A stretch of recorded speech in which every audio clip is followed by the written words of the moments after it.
మరి జూపల్లి పొంగులేటి ఇద్దరు కూడా పార్టీని వీడిన తర్వాత నెక్స్ట్ ఎవరు?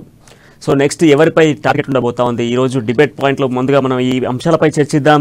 సో మనతో పాటుగా ఈ రోజు డిబేట్లో పాల్గొన్నారు అయోధ్య రెడ్డి గారు, టీపీసీసీ మీడియా కన్వీనర్, అదేవిధంగా స్పోర్ట్స్ పర్సన్, అండ్ ఆచార్య గారు, బీసీ కమిషన్ మాజీ సభ్యులు, ఇద్దరు కూడా డిబేట్లో ఉన్నారు.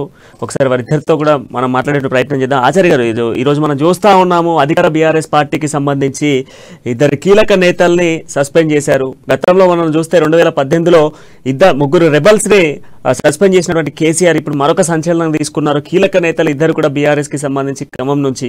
సో అటువంటి నేతలు ఈరోజు సస్పెండ్ చేసిన సిచ్యువేషన్స్ చూస్తూ ఉన్నాం.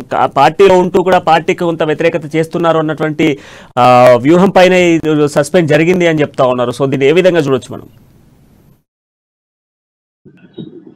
ఈరోజు తెలంగాణ రాష్ట్రంలో బీఆర్ఎస్ పార్టీ కోటలు బీడి ఈ యొక్క సస్పెన్షన్ మనకు స్పష్టంగా కనపడుతున్నది.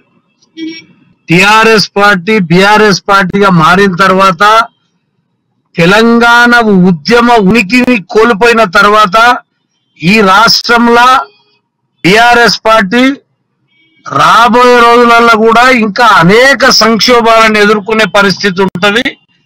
ఇవాళ తెలంగాణ ఉద్యమంలో కానీ తెలంగాణ కొరకు కానీ ఆనాడు పూర్తి చిత్తశుద్ధితోటి పనిచేయనటువంటి వ్యక్తులని ఒకరిని బయటికి పంపించడం చూస్తుంటే, బీఆర్ఎస్ పార్టీ ఏదైతే పుత్రవాత్సల్యంతో తన కొడుకుని ముఖ్యమంత్రిగా చేయాలనేటువంటి తాపత్రయంతో,